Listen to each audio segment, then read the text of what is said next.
Baik, Kakak. Assalamualaikum warahmatullahi wabarakatuh.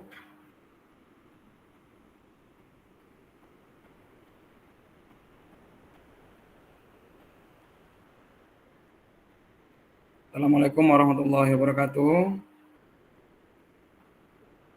Waalaikumsalam warahmatullahi wabarakatuh. Oke.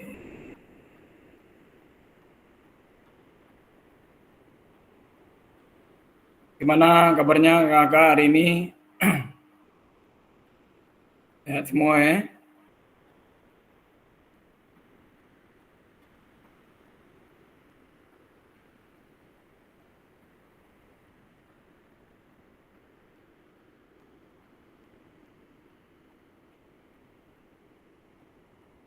Kakak senyap aja nih.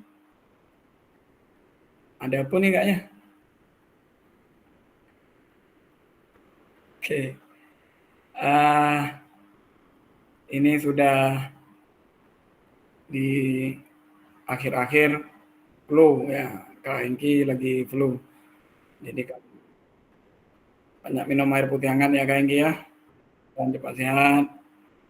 Yang lainnya juga mudah-mudahan uh, senantiasa sehat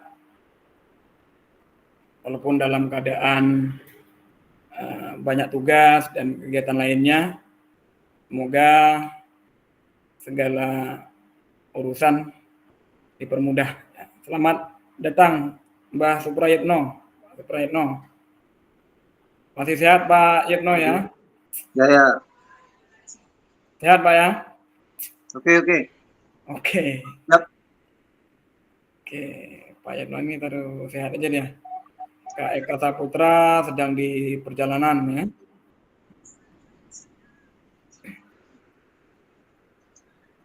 Baik kakak, seperti biasa, catatan, nyalakan kamera, matikan mikrofon jika tidak diperlukan, utuhnya, menghargai waktu bersama, maksimalkan fitur chat, klik raise hand sebelum bertanya. Gangguan jaringan atau teknis adalah hal yang wajar. Nah, sesekali bolehlah kakak ketika nanti menyampaikan argumentasinya untuk membuka kamera. Nah, ketika kakak menyampaikan argumentasi muka kamera itu nanti nampak di situ, baca di videonya nanti. Tujuan dari sesi kita kali ini kakak-kakak, yang pertama peserta dapat memahami 3 karakteristik utama kurikulum Merdeka serta keterkaitannya dengan prinsip pemikiran Ki Hajar Dewantara. Kedua, serta mampu memahami pengembangan kurikulum PJOK. Dan yang ketiga, peserta mampu memahami penyusunan program PJOK yang berkualitas dengan liquid design.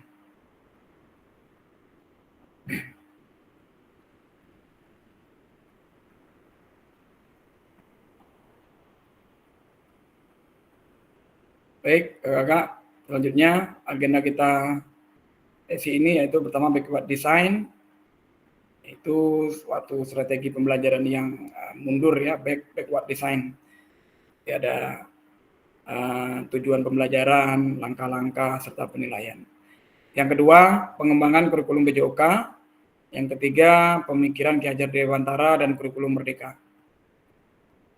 Yang pertama, aktivitas 1 yaitu backward design dalam pengembangan kurikulum PJOK.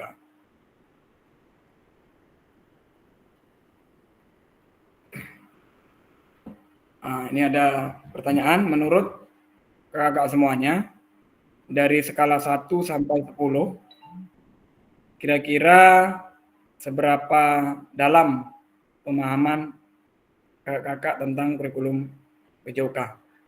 Boleh diketikkan di kolom chat dari skala 1 sampai 10, kira-kira seberapa dalam pemahaman kita terkait tentang kurikulum PJOK.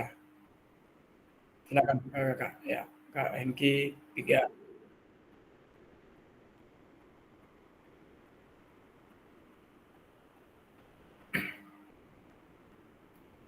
Kakak yang lain?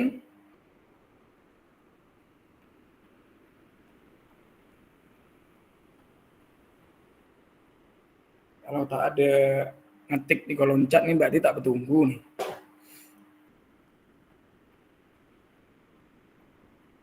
Adit 4. Ya, beragam ya. Pemahaman kita tentunya beragam. Bukan tentang nomor berapa, tapi sama-sama kita belajar memahami tentang kurikulum PJOK.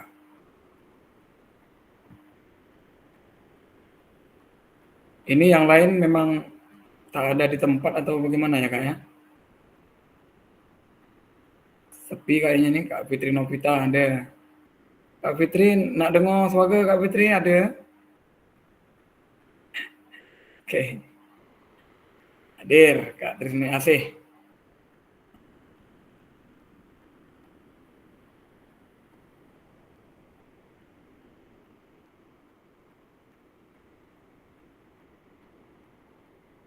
Baik kakak-kakak, pertanyaan terkait pelajaran PJOK di sekolah. Tentunya kakak-kakak punya jawaban yang beragam dan berbeda-beda. Apa sebenarnya tujuan dari adanya pelajaran PJOK di sekolah? Silakan kakak-kakak, atau saya sebutkan namanya. Apa tujuan dari adanya pelajaran PJOK di sekolah? Ya, silakan Kak Trisni Asih, luar biasa. Silakan Kak. Assalamualaikum warahmatullahi wabarakatuh. Waalaikumsalam warahmatullahi wabarakatuh. Tujuan di sekolah mengadakan pelajaran PJOK adalah satu, yaitu untuk yang pertama yaitu untuk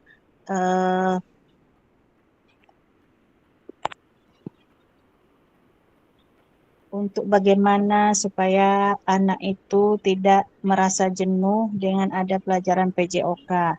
Sementara PJOK itu adalah untuk membawa anak merasa senang dan merasa lepas dari problem-problema ataupun merasa jenuh dari pelajaran yang telah sekian jam mengadakan pelajaran dengan tulisan, mendengar, membaca, dan sebagainya.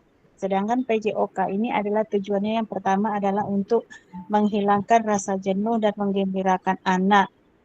Terutama anak merasa lebih senang, luas pemandangan, luas pikiran, dan melepaskan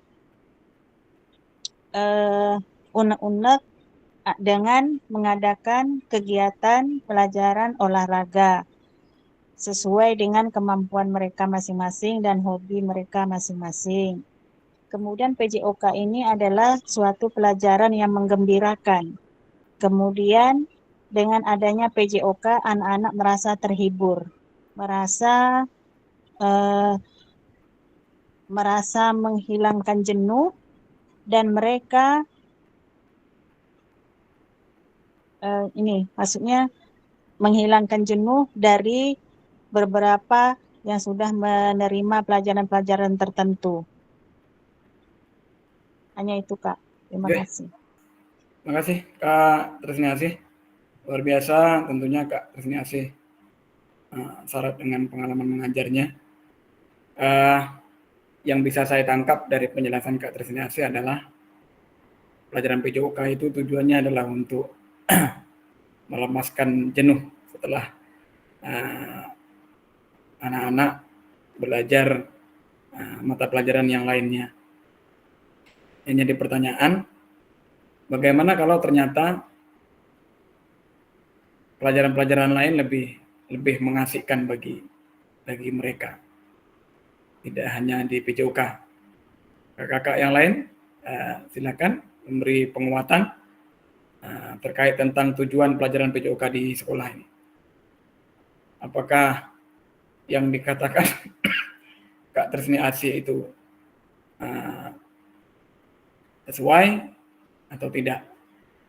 Apakah pelajaran PJOK itu hanya sebatas melepas jenuh aja, karena udah belajar yang lain, udah belajar matematika, udah belajar IPA, sehingga anak-anak tuh muak. Jadi di PJOK lah mereka itu melepaskan lelah. Apakah demikian adanya atau ada argumen yang lain? Silakan Kakak. Halo, Assalamualaikum. Waalaikumsalam Kak Jazrizal Saputra. Luar biasa. Silakan Kak Jazrizal. Assalamualaikum warahmatullahi wabarakatuh. Waalaikumsalam warahmatullahi wabarakatuh. Terima kasih atas kesempatannya Kak Fasil. Saya ingin sedikit menambahkan aja Kak. Dan mohon maaf di sini sedikit bising Kak, karena saya lokasinya ngontrak di sebelah masjid.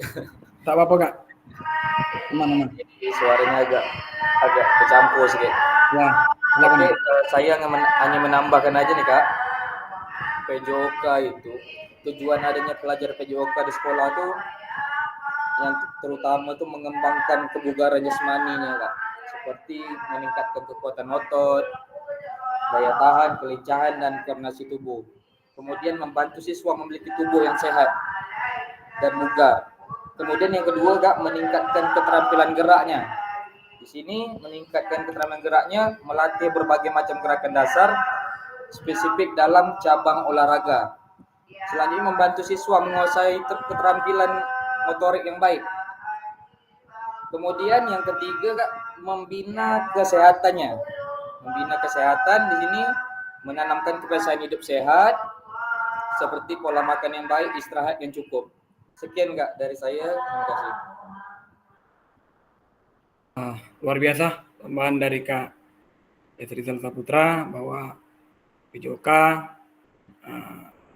keterampilan gerak anak dan membiasakan anak dalam bergaya hidup aktif dan pola hidup yang sehat. Kakak yang lain ada tambahan? Assalamualaikum.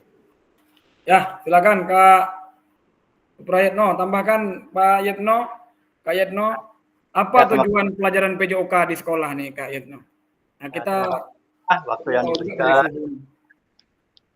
silakan bahwa Kak. untuk pengalaman saya, PJOK ini selama ini sekolah ini anak tuh presentasinya tinggi daripada pelajaran lain, minatnya. Apa demikian? Karena anak kita ini ingin keluar itu. Yaitu untuk mengembangkan bakat. Jadi kalau pelajaran lain ini, umpamanya yang lain mungkin kurang masalah bakat ini. Soalnya selain kita untuk kesehatan, untuk pelajaran itu, anak itu bisa mengembangkan bakatnya untuk keluar. Jadi bisa mengenalkan dirinya bahwa dirinya itu adalah punya potensi. Potensinya bagaimana? Potensi yaitu kemampuan pada seseorang tuh ada yang silat, ada yang permainan bola lain. Jadi dia bangga. Dan selain itu menyegarkan juga pada tubuhnya, ingin mengembangkan bakatnya. Itulah minat salah satu anak PJOK di sekolah tuh. Itu pengalaman saya Pak. Terima kasih. Assalamualaikum. Waalaikumsalam. Luar biasa tambahan dari guru senior kita Pak Suprayitno bahwa PJOK itu juga bisa mengembangkan bakat anak, ya kan? Nah, mungkin kalau di sekolah melalui ekstrakurikuler, silat, sepak bola, voli, dan lain sebagainya. Jika anak-anak kita gemar dengan pelajaran PJOK dan mereka bisa menikmati gerak, seperti yang disampaikan Kak Trisni Asih tadi pertama tadi, tidak hanya melepas jenuh, tapi juga mereka bisa bergerak aktif, bisa juga sebagai pengembangan potensi seperti yang disampaikan Pak Yitno tadi. Baik kakak-kakak, terima kasih atas argumentasinya. Mudah-mudahan menambah semangat kita untuk tetap bersemangat dalam mengajar PJOK di satuan pendidikannya masing-masing. Selanjutnya, nah ini menurut capaian pembelajaran PJOK Kurikulum Merdeka 2024. Pendidikan jasmani, kesehatan, dan olahraga PJOK bertujuan sebagai pembelajaran bagi peserta didik dalam yang pertama mengembangkan, sampaikan Kak Yatno tadi, mengembangkan, menerapkan, dan mengevaluasi keterampilan ya, gerak dan lain sebagainya, konsep, strategi gerak yang akan menjadi disposisi untuk berpartisipasi dalam berbagai aktivitas jasmani dengan penuh kepercayaan diri, kompetensi, dan kreativitas. Ini terkait capaian pembelajaran PJOK yang pertama, yaitu mengembangkan. Sudah disampaikan juga tadi oleh Kak Jasrizal dan Kak Yatno, serta Kak Tresni Asih. Yang kedua, membantu dan memberi dukungan mereka dalam memilih gaya hidup sehat dan aktif secara jasmani. Nah, kita sebagai guru itu adalah sebagai membantu dan memberi dukungan agar supaya mereka selalu memilih gaya hidup sehat dan secara aktif secara jasmani. Sering-seringlah kita sampaikan ke peserta didik untuk setiap masuk jam pelajaran PJOK untuk membawa air putih dari rumah dan selalu mengembangkan pola hidup sehat. Saya berbagi praktik baik kepada kakak-kakak. Saya pernah memberi pengalaman kepada anak-anak untuk tidak meminum air kemasan yang ada di kantin sekolah, dan alhamdulillah setelah saya sampaikan itu beberapa kali, anak-anak tidak lagi meminum air kemasan yang air manis itu kan, hingga sampai yang punya warung pun dah tak jualan itu lagi gitu kan. Jadi yang dijual sekarang sama warung itu aqua gelas. Ya. Jadi itu mungkin menjadi salah satu perhatian kita atau dukungan kita terhadap mereka, peserta didik kita, terkait memilih gaya hidup sehat. Apa nih?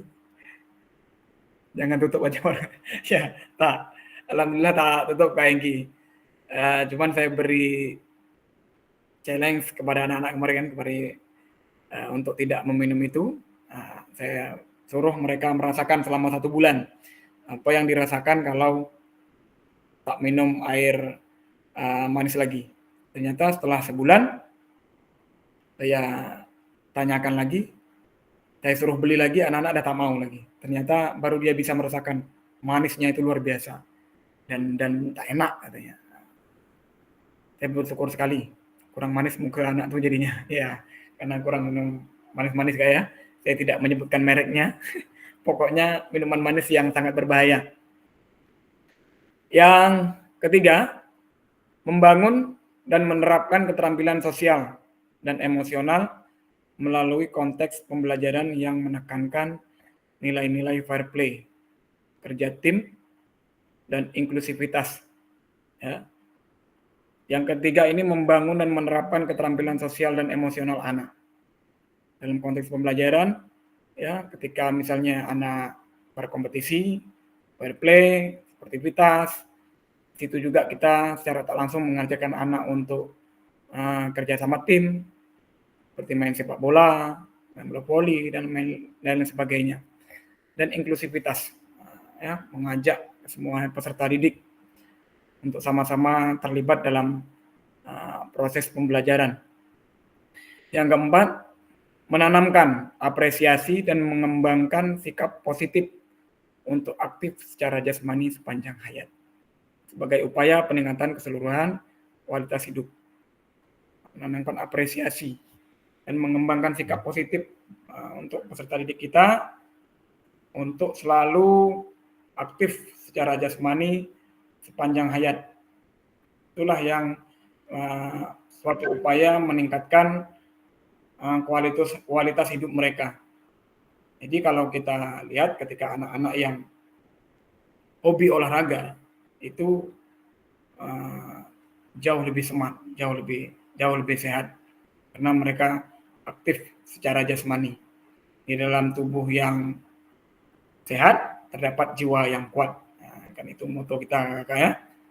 Itu adalah capaian pembelajaran PJOK Kurikulum Merdeka 2024. Terlepas dari kurikulum apapun, apakah selama ini kita, termasuk saya, sudah memahami dengan baik tujuan mata pelajaran dan menjadikannya sebagai acuan? Bagaimana kakak-kakak tanggapannya tentang hal ini? Saya yakin kakak-kakak semuanya sudah sangat memahami terkait tujuan mata pelajaran. Tentunya tujuan kita adalah untuk membuat anak bergerak secara aktif dan membudayakan hidup sehat. Itu ya menjadi acuan kita untuk melaksanakan proses belajar mengajar. Dalam konteks kurikulum merdeka, apakah tujuan-tujuan ini bisa dicapai? Saya yakin kita semua akan bisa mencapai tujuan-tujuan ini asalkan sesuai dengan cara mainnya dan kita selalu mempersiapkan diri untuk mencapai tujuan pembelajaran. Nah, yang selanjutnya, memahami tujuan umum penting sebagai acuan untuk memahami muara akhir pembelajaran. Untuk mencapai tujuan umum ini, pemerintah sudah menurunkannya ke dalam CP dan mempersilahkan guru satuan pendidikan untuk menurunkannya lagi ke dalam PP atau tujuan pembelajaran. Nah, dari capaian pembelajaran diperkecil lagi menjadi tujuan pembelajaran. Tujuan pembelajaran ya siswa dapat memahami, siswa dapat mengidentifikasi, siswa mampu mempraktekkan. Itu adalah tujuan pembelajaran. Bagaimana memastikan agar pengajaran yang kita lakukan benar-benar menyasar tujuan pembelajaran? Karena seringkali pengajaran langsung fokus pada materi atau aktivitas apa yang harus dilakukan murid. Seringkali termasuk saya di awal-awal dulu juga sering ketika proses belajar berlangsung, hanya langsung menyampaikan materi dan memberikan aktivitas kepada siswa bahwa anak-anak kita harus melakukan ini, gerakannya seperti ini. Biasanya juga seperti itu. Jadi bagaimana kakak-kakak memastikan agar pengajaran yang kita lakukan benar-benar menyasar tujuan pembelajaran, pas targetnya itu. Silakan kakak-kakak, kita saling berbagi praktik baik. Bagaimana memastikan agar pengajaran yang kita lakukan benar-benar menyasar tujuan pembelajaran.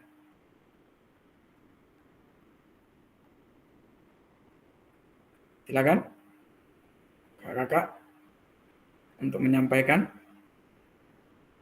macam mana kita memastikan nih tujuan pembelajaran kita nih sampai yang tidak nih, gitu. Capai atau tidak?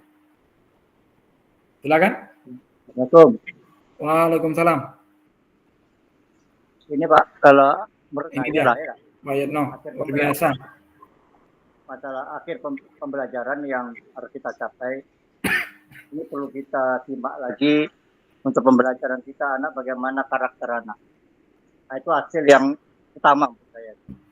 Jadi karakter anak dari mana kita ambil dari sportivitas anak. Jadi waktu kita mengajar dari awal hingga sampai akhir, kita nampak anak itu ada perubahan sportivitasnya dalam kegiatan pembelajaran. Nanti dapat nampak hasilnya yaitu karakter anak. Jadi anak yang belum berubah jadi berubah, yang tidak bisa jadi bisa. Yang belum mengerti gerakan ini dia mengerti. Dan juga kita mengajarkan selain pelajaran juga kita harus mengajarkan juga karakter anak. Bagaimana etika dalam pembelajaran. Makanya suruh lari. Kadang ada suruh lari 2 kali, ada yang sekali, 2 kali, 3 kali. Anak itu nggak sama. Jadi kalau kita perintah 3 kali, semuanya 3 kali. Kalau suruh begini, semuanya begitu. Itu yang pencapaian yang kita harapkan untuk anak. Jadi karakter itu sangat penting sekali dalam olahraga ini, dalam pembelajaran kita, yaitu melalui sportivitas. Ini hasil daripada yang mungkin yang sangat perlu dalam pembelajaran PJOK. Demikian Pak, terima kasih. Oke, luar biasa Kak Suprayitno, dengan menggebu-gebu dan luar biasa pokoknya, syarat dengan pengalaman bahwa untuk tahu pengajaran kita itu sesuai dengan tujuan pembelajarannya adalah melihat dari sportivitas anak dan karakter anak. Nah, seperti itu Kak Yatno ya. Kakak yang lain bisa menambahkan Kak Fitri atau Kak yang lain? Silakan. Ya, Kak Trisni Asih. Luar biasa. Kak Hengki, hari ini kita main senior-senior Kak Hengki ya. Silakan Kak Trisni Asih. Bukan senior. Cuma Ya. kadang ada kelemahan dan kekurangan, kadang ini yang juga bertanya. Kalau saya begini, dengan adanya kita melaksanakan kegiatan yang pertama, mengacu dengan apa yang akan kita sampaikan dan apa yang kita tujukan dan apa yang ingin kita capai, sesuai dengan tema atau mata pelajaran yang akan kita laksanakan. Mungkin di saat yang pertama itu sudah kita laksanakan kegiatan awalnya guru menjelaskan, kemudian melakukan. Untuk mengetahui bagaimana supaya kita tercapai, kalau saya lah yang sudah tuh, saya gini kan, disuruh anak melakukan, apakah memang sesuai dengan gerakan kita tadi ataupun tidak. Kadang anak dalam pelajaran tersebut ada yang minat, ada juga yang tidak. Ada kadang membuat sembarangan, sembrono, hanya sekedar melakukan, tidak sesuai dengan yang kita inginkan. Disitulah kita bisa melihat bagaimana caranya kita dah semaksimal mungkin kita melaksanakan, tapi anak tidak melaksanakan seperti itu. Kenapa? Saya selalu tanya begitu. Mengapa? Apakah memang dia tak minat, atau memang begini, atau memang minatnya untuk apalagi kalau senam.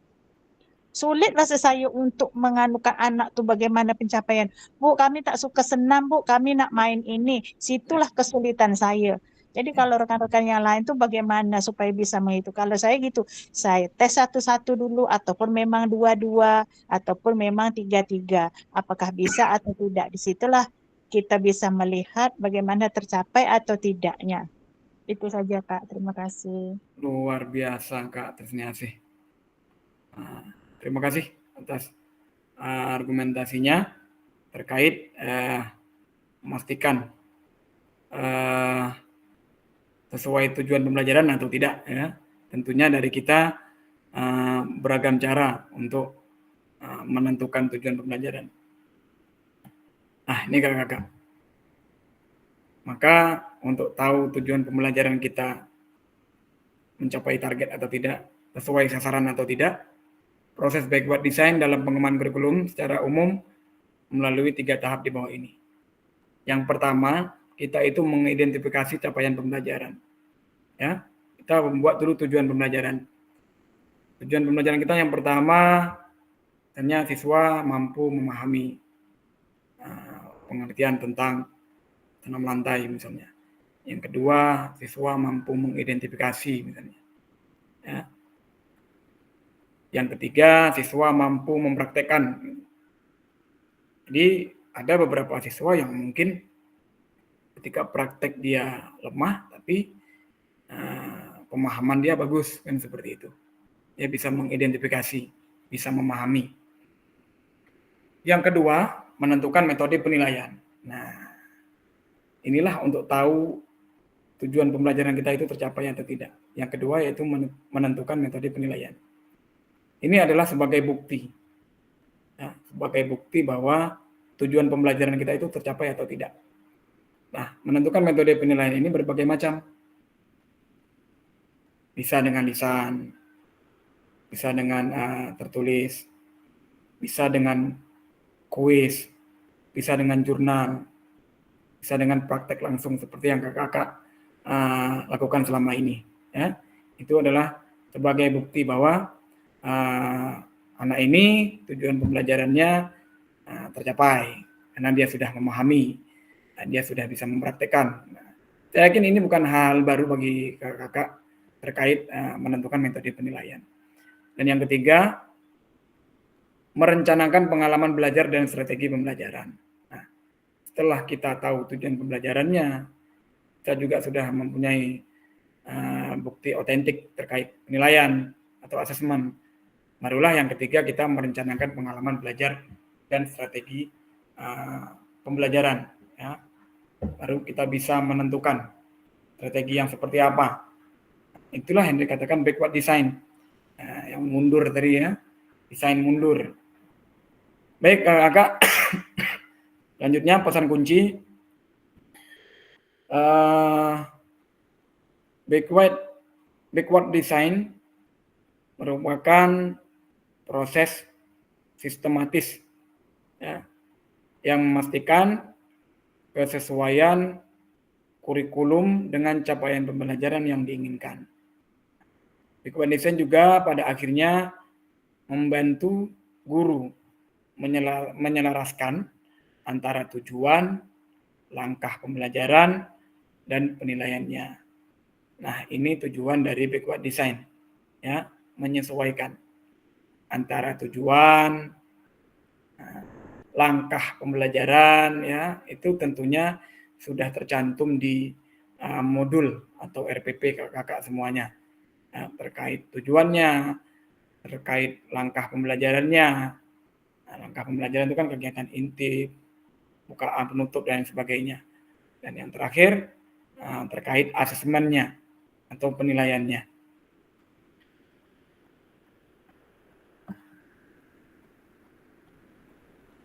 Nah, ini aktivitas yang kedua, penyusunan program PJOK.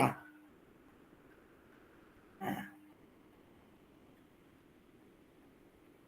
mari kita sama-sama lihat kakak kurikulum berbasis standar ini. Apakah tanda centangnya itu sudah sesuai? Yang pertama, kurikulum merupakan seperangkat aktivitas untuk menguasai keterampilan. Nah, itu betul atau tidak juga kakak? Sesuai atau tidak? Kurikulum merupakan seperangkat aktivitas untuk menguasai keterampilan. Gimana kakak komentarnya? Betul pernyataan nomor 1 itu? Memang di situ sudah ada palangnya ya. Mungkin kita tak tahu apakah ini betul atau tidak. Menurut kakak-kakak bagaimana? Sesuai ya?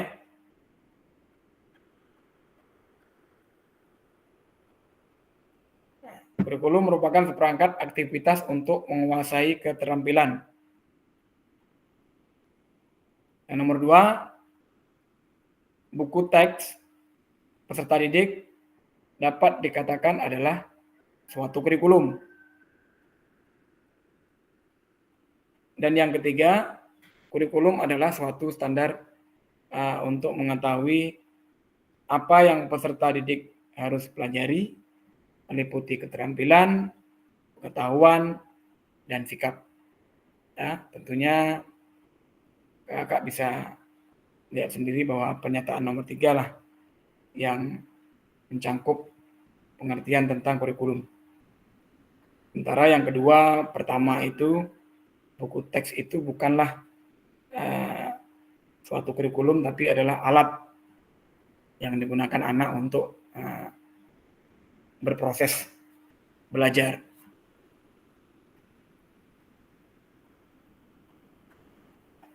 Kakak masih dengar suara saya? Masih ya? Di sana hujan kakak tak? Kalau hujan kan agak apa sedikit kan, sejuk. Di kampung saya barusan hujan tadi ini. Hujan nggak? Hujan. Hujan. Oh, hujan, ya. Sama berarti, cuman di tempat saya barusan cuaca hujan, jadi kan gangguan sedikit kak. Ya. Patut agak apa sedikit ya. Di tempat saya baru terang. Saya berangkat tadi hujan. Ini dah, alhamdulillah dah reda, dah tak hujan lagi. Baik kak, kita lanjutkan.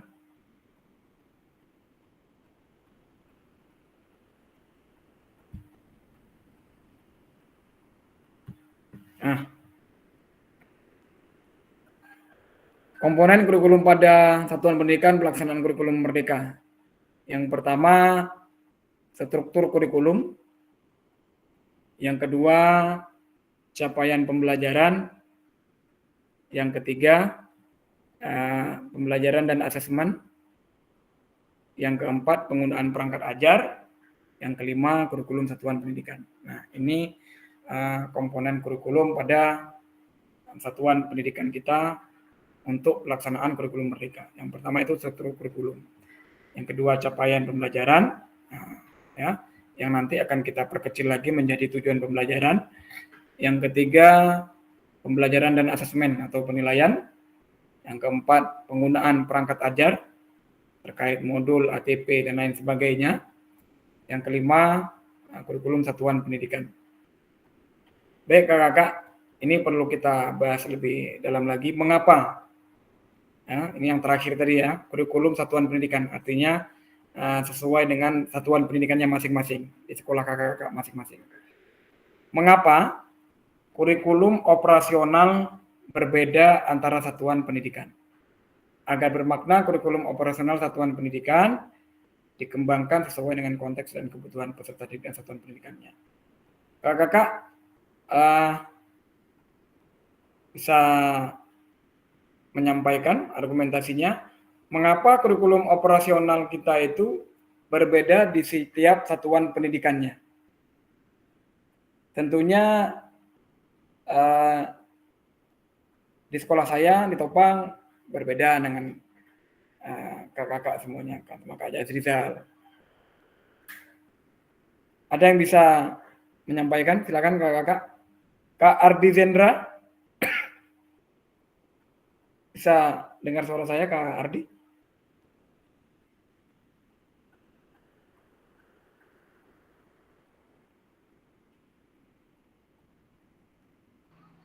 Ya, Kakak.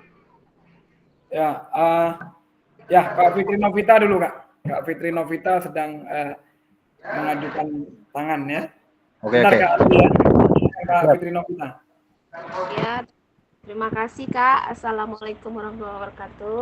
Waalaikumsalam warahmatullahi wabarakatuh. Ya, sedikit kalau menurut pendapat saya, kenapa berbeda kurikulum setiap satuan pendidikan itu dengan apa tadi daerah kita gitu kan Kak?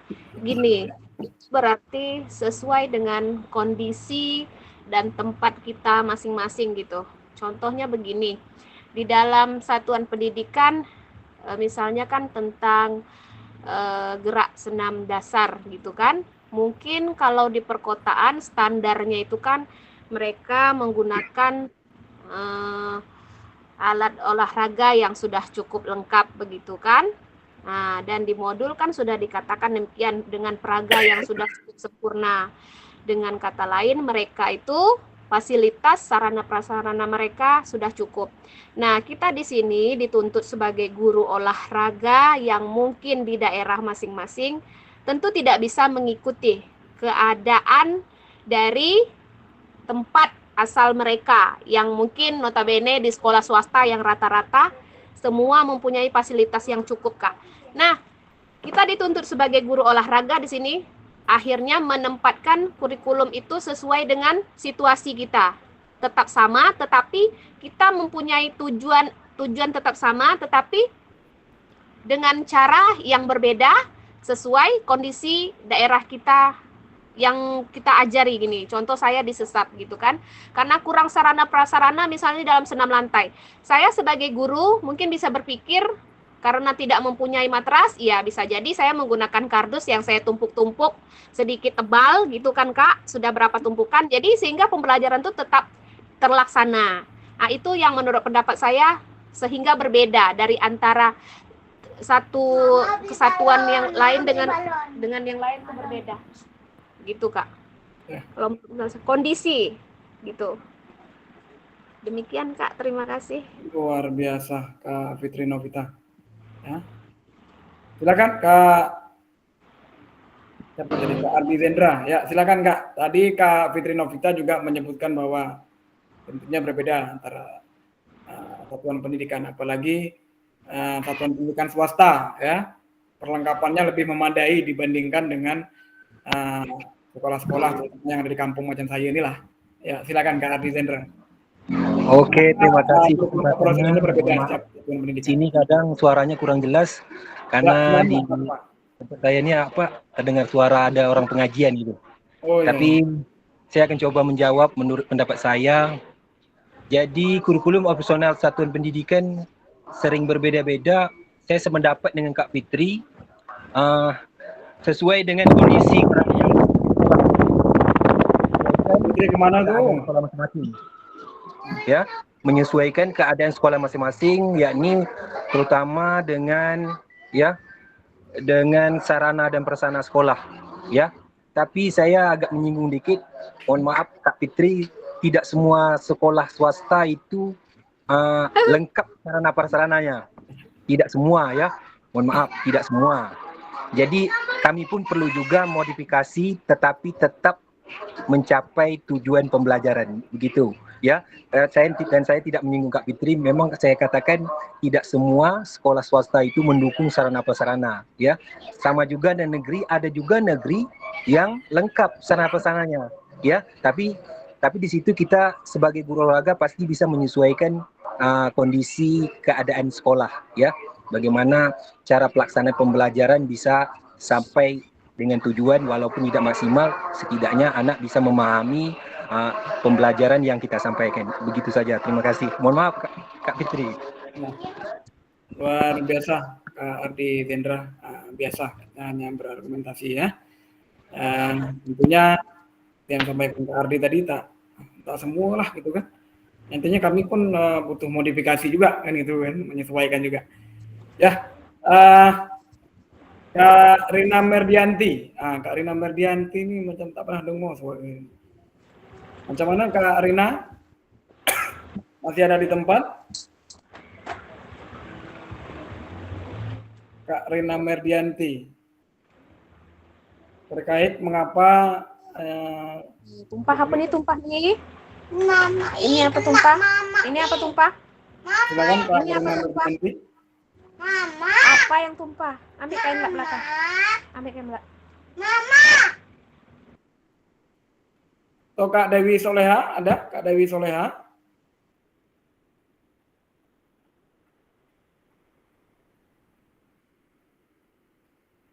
Kak Trisnasih, silakan Kak.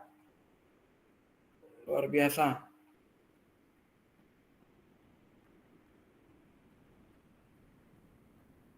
Silakan Kak Trisnasih. Nyampaikan.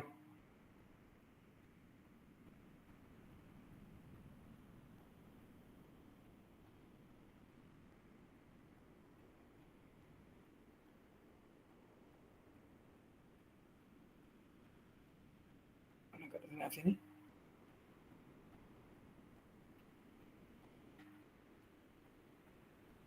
Baik, tentunya kurikulum operasional antara satuan pendidikan sangatlah berbeda. Seperti yang sudah disampaikan Kak Novita, Kak Ardi, ya, kita menyesuaikan dengan keadaan. Menyesuaikan itu bukan hanya sekolahnya saja, tapi masyarakat setempat, ya, budayanya, etnik atau agamanya, juga menyesuaikan karakter peserta didiknya. Saya yakin sekolah saya di Topang ini, anak-anak Topang tentu jauh berbeda dengan anak-anak di Selat Panjang mungkin kan. Juga saya harus menyesuaikan dan juga budayanya, ya, menyesuaikan, serta tentunya berbeda karena sarana dan prasarana yang mendukung. Nah, agar bermakna, kurikulum operasional satuan pendidikan dikembangkan sesuai dengan kebutuhan peserta didik dan satuan pendidikannya. Nah, kita harus menyesuaikan kebutuhan peserta didik kita, kebutuhan peserta didik dan satuan pendidikan. Apa visi dan misi satuan pendidikan kita? Nah, itu yang kita sesuaikan.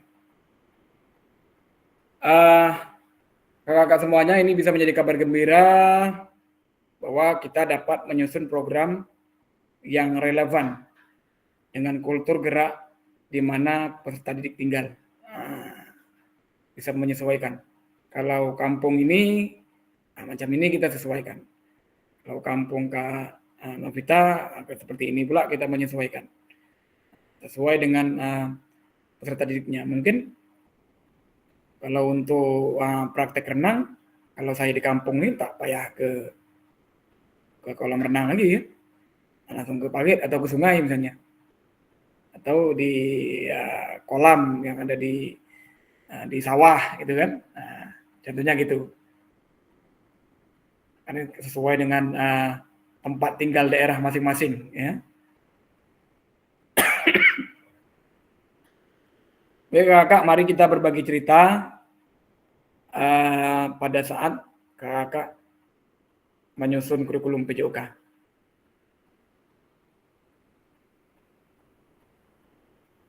Bagaimana kakak selama ini merancang program sebagai bagian dari pengembangan kurikulum mata pelajaran PJOK.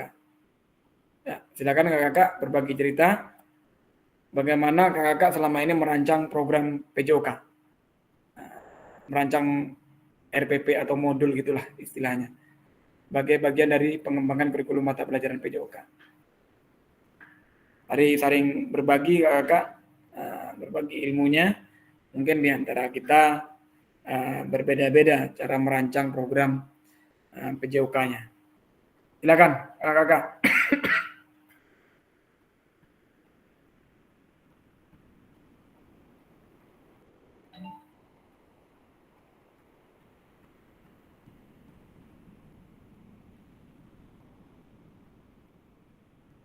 Kak Sari Haryanti ada? Nanti tak dipanggil. Ya, Kak Sari.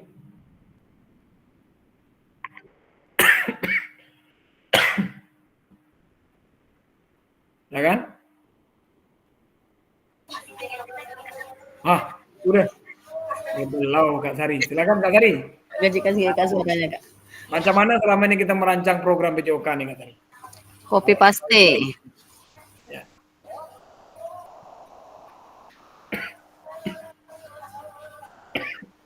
Tadi nunggu nak jawab pertanyaan tadi tuh. Tak apa-apa Kak. Disambung aja ke sini. Digabungkan ke pertanyaan ini. Ya, silakan. Tak panjang lebar pun tak apa-apa, kami siap mendengar. Kak Bambang ini bisa aja ya enggak? Ya, luar biasa.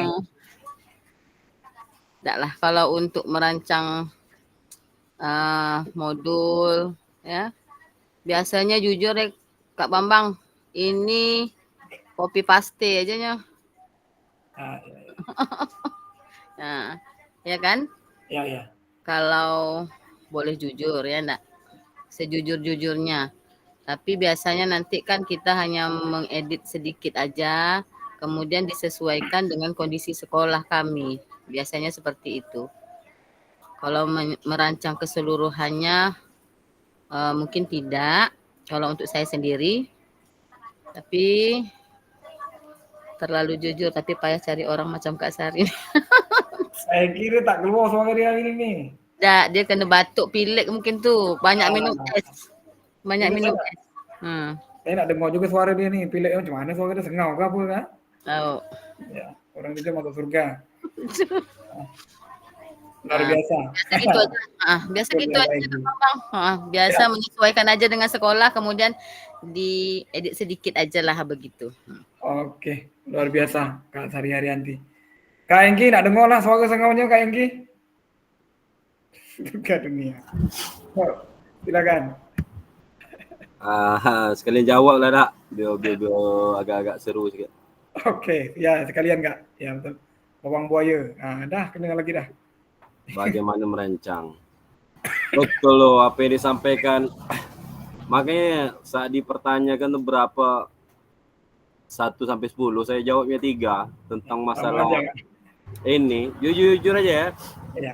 Jadi Kak, awalnya saya ini kan dari SMP Kak. Oh. Dari SMP tahun 2020. Itu kita baru jadi guru kan, baru menelisik lah tentang apa itu perangkat pembelajaran itu. Karena sejatinya kuliah itu sebenarnya saat ngajar, bukan saat kuliah. Ya. Sebenarnya. Karena pembelajaran itu realisasinya memang di sekolah didapatkan. Ya. Padahal waktu itu saya termasuk aktif waktu di kuliah termasuk aktif. Cuman memang iya setelah kita terjun ke dunia memang pendidikan tuh, oh saya bilang luar biasa dunia pendidikan nih, saya bilang. Jadi memang wajib hukumnya guru itu dicap orang pintar karena dia pencetak orang-orang pintar. Kembali Pak ke ini, ke apa? Ke pertanyaan nih, bagaimana Bapak Ibu selama ini merancang program PJOK sebagai bagian dari pengembang kurikulum? Saya tertarik gak? Apa itu kurikulum itu? Saya baru tahu loh. Kurikulum itu ternyata asal usulnya itu dari dunia olahraga, ya kan? Kurir, pelari, kurir, tempat berpacu. Jadi pada intinya mulai dari start sampai finish, itulah kurikulum tuh untuk mendapatkan tujuan. Iya.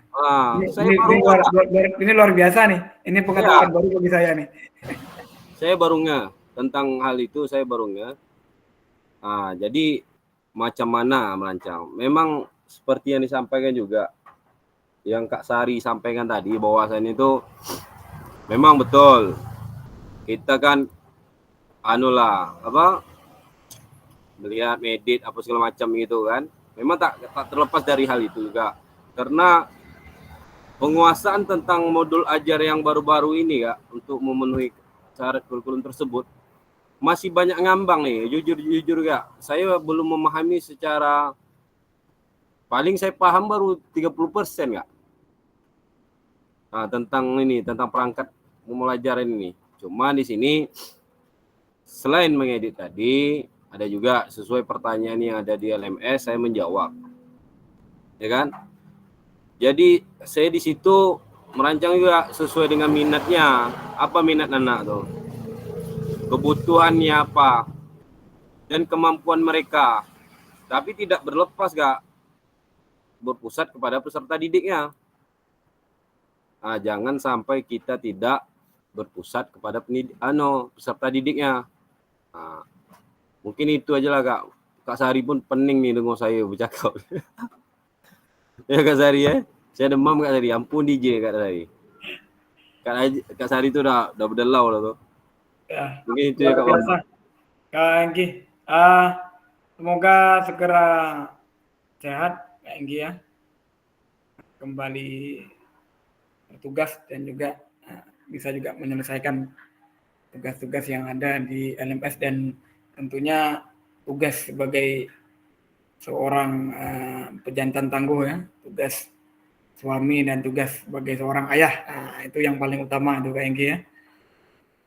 Baik Kak, yang disampaikan Kak Enggi tadi luar biasa bahwa kurikulum itu ternyata berasal dari PJOK ya, lari mulai dari start sampai ke finish. Artinya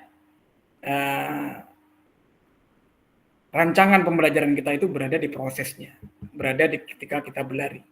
Nah, kita susun mulai dari start, kita jalankan, barulah yang terakhir tercapai atau tidak tujuan kita, sampai finish atau tidak kita nih, ataukah kita berhenti tengah jalan aja. Kan gitu dimaksud dengan kurikulum. Baik Kakak, tentunya ada beberapa pendekatan yang kita lakukan seperti yang disampaikan Kak Engki tadi berdasarkan minat siswa dan lain sebagainya. Yang pertama, kita perlu melakukan pendekatan kompetensi, yaitu pengembangan keterampilan, terampil bergerak, belajar gerak, memberdayakan hidup sehat yang disampaikan di awal-awal tadi. Nah, itu salah satu pendekatan yang kita lakukan untuk merancang kurikulum. Itu pertama pendekatan kompetensi. Dan yang kedua, ada pendekatan holistik. Pendekatan holistik ini melihat sebagai individu, tidak hanya keterampilan, namun perkembangan intelektualnya, sosial dan emosional juga kita perhatikan melalui kegiatan jasmani. Nah, ini pendekatan holistik. Apakah anak-anak lebih senang belajar dengan individu? Apakah anak-anak lebih senang belajar dengan berkelompok? Apakah anak-anak justru lebih senang dengan gaya belajar yang berkompetisi?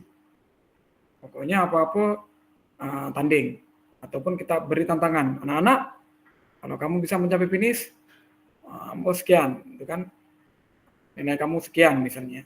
Misal itu contohnya. Tapi banyak kompetisi-kompetisi yang lain. Nah, jadi menyesuaikan seperti yang dijelaskan Kak Engki tadi sudah masuk ya. Menyesuaikan dengan pendekatan peserta didik ya, pendekatan kompetensi, pendekatan holistik. Dan yang ketiga pendekatan integratif ya. Lintas mata pelajaran. Artinya kita mengintegrasikan pelajaran PJOK kepada pelajaran-pelajaran yang lain. Contoh misalnya IPA, ya kan? Itu tentunya tentang tubuh, tentang tubuh sehat dan lain sebagainya. Mulai dari ujung rambut sampai ujung kaki. Dan lagi nanti kita integrasikan dengan pelajaran matematika misalnya tentang pengukuran kebugaran anak. Itu juga salah satu pendekatan untuk menyusun rancangan program PJOK. Ya. Ada 3 pendekatan kompetensi, keterampilan atau pendekatan holistik, yaitu melihat sebagai individu anak, dan yang ketiga pendekatan integratif atau pendekatan lintas mata pelajaran. Baik kakak, yang kedua, pertanyaan kedua, apa saja yang selama ini kakak anggap menjadi sesuatu yang bernilai untuk dipelajari murid di kelas PJOK? Apa yang selama ini kita anggap PJOK itu menjadi pelajaran yang sesuatu yang paling bernilai bagi murid? Silakan kakak. Kak Rian Abdullah ada?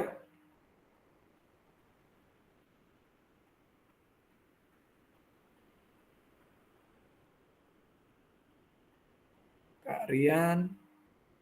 Silakan Kak Rian. Apa saja yang selama ini kita anggap menjadi sesuatu yang bernilai untuk dipelajari murid di PJOK?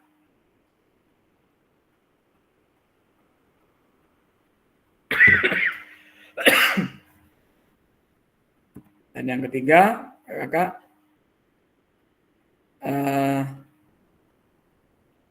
bagaimana Bapak Ibu atau kakak akan mengintegrasikan itu semua ke dalam proses pengembangan kurikulum mata pelajaran PJOK yang sekarang berlaku? Mengintegrasikan, menyatukan semua ke dalam proses pengembangan kurikulum mata pelajaran PJOK yang sekarang berlangsung. Sudah disampaikan juga tadi di awal-awal dengan Kak Sari, Kak Hengki ya, penguatan tentang merancang program kurikulum PJOK. Nah, ada 6 faktor yang mempengaruhi pengembangan program PJOK. Yang pertama,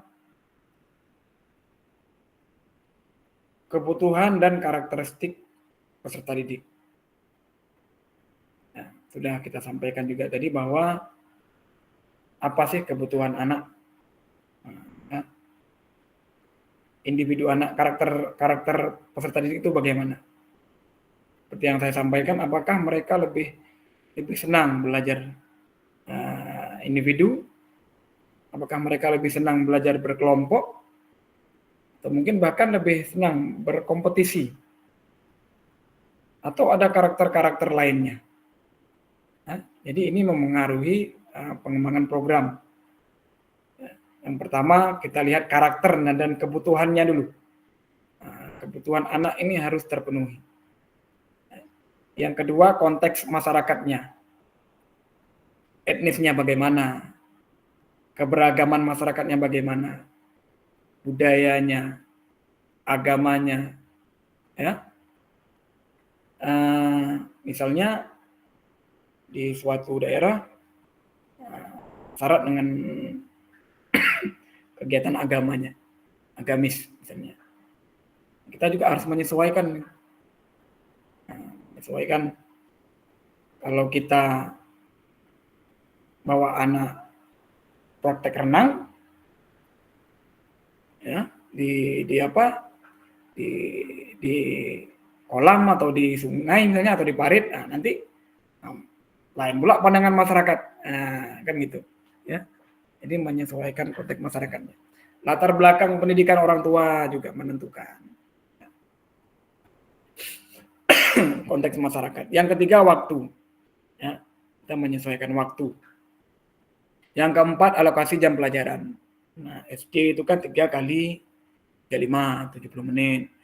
SMP 3 kali 40, 80 menit, gitu kan. Kalau SMK kan 2 kali 45, 90 menit. Nah, itu kalau alokasi waktu. Yang kelima, cangkupan dan tahapan. Ya. Tahapan-tahapan langkah-langkah pembelajaran. Yang keenam, teknologi. Nah, teknologi juga sangat mempengaruhi pengembangan program PJOK. Mudah-mudahan kakak kita tidak terlepas dari yang namanya teknologi, gitu kan. Jadi sehingga orang lain berpikir bahwa PJOK itu tidak hanya tentang keterampilan saja, tidak hanya tentang keterampilan gerak saja. Kita juga bisa memanfaatkan teknologi. Sebagai contoh, waktu pas COVID kemarin, ya kan, kita tidak bisa belajar tatap muka. Nah, bagaimana cara kita memanfaatkan teknologi yang ada? Inilah 6 faktor yang mempengaruhi pengembangan program PJOK. Baik, kakak-kakak, masih dengar suara saya? Oke, masih aman semuanya ya. Saya pun sedikit batuk sebenarnya.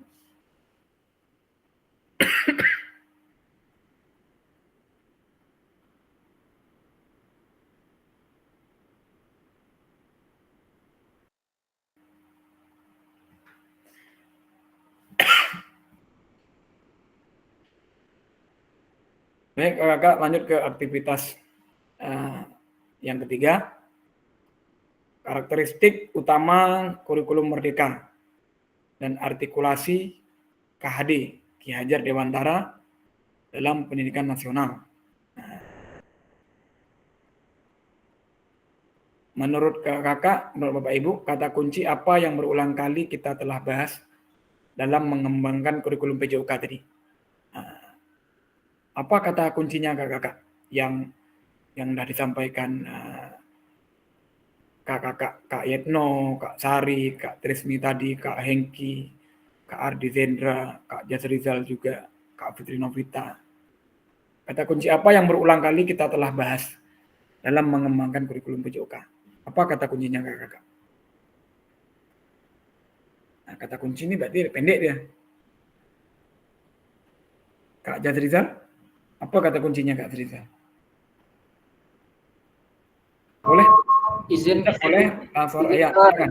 Lagi azan Kak. Ya. Harga ya. Ya, silakan. Di kolom chat boleh.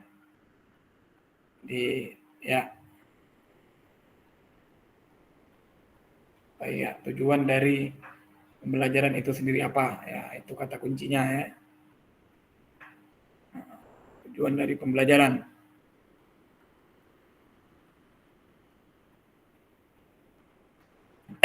Tujuan dari pembelajaran, tercapainya capaian pembelajaran bahwa siswa peserta didik sudah mampu memahami apa ya materi yang kita sampaikan, bahwa peserta didik juga sudah mampu mengidentifikasi ya. Yang ketiga, siswa dengan penjelasan kita, materi yang kita sampaikan, siswa mampu mempraktekkan. Bahkan sebelum kita praktek pun dia sudah tahu dah dulu. Kita jelaskan aja dengan begitu hebat, dengan begitu semangat, siswa sudah tahu, oh begitu caranya. Hingga dikuatkan lagi tujuan pembelajaran kita dengan cara memberikan penilaian. ya, ada buktinya. Itulah kita tahu tujuan pembelajaran itu tercapai. Ya, berpusat pada peserta didik, ya luar biasa, Kak Ade. Ya. Semua yang kita lakukan itu harus berpusat pada peserta didik, melibatkan peserta didik. Pembelajaran holistik, Nixon ya, luar biasa. Ya, pendekatan individu. Bisa jadi nanti kita nyambung dengan materi-materi yang kemarin, diferensiasi gitu kan, pendekatan individu. Bermakna, setiap kegiatan dalam PJOK harus memiliki makna dan tujuan yang jelas. Ya, luar biasa, Kak Jasrizal.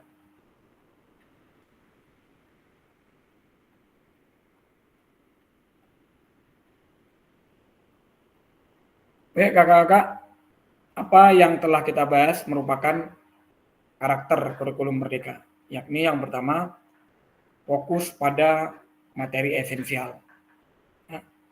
Muatan yang paling diperlukan untuk mengembangkan kompetensi dan karakter peserta didik. Nah,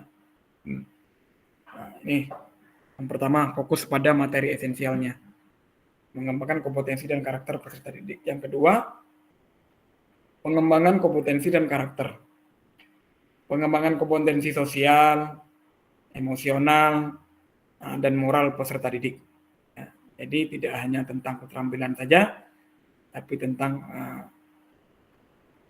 pengembangan kompetensi sosialnya juga, emosionalnya, dan moral peserta didik. Selanjutnya, fleksibilitas pembelajaran, fleksibel. Kurikulum dapat disesuaikan dengan kebutuhan pengembangan kompetensi peserta didik, karakter satuan pendidikannya, dan konteks lingkungan sosial budaya setempat. Seperti yang saya sampaikan tadi. Ya. Karakter peserta didik, karakter satuan pendidikannya, sarana prasarananya sesuai atau tidak, dan konteks lingkungan budaya setempat tentunya berbeda. Kampung saya, kampung kakak yang lain beda ya. Mari kita diskusikan pemikiran Ki Hajar Dewantara secara lebih jauh dan mengaitkannya dengan karakter kurikulum merdeka. Nah, ini pemikiran, ini karakternya ya.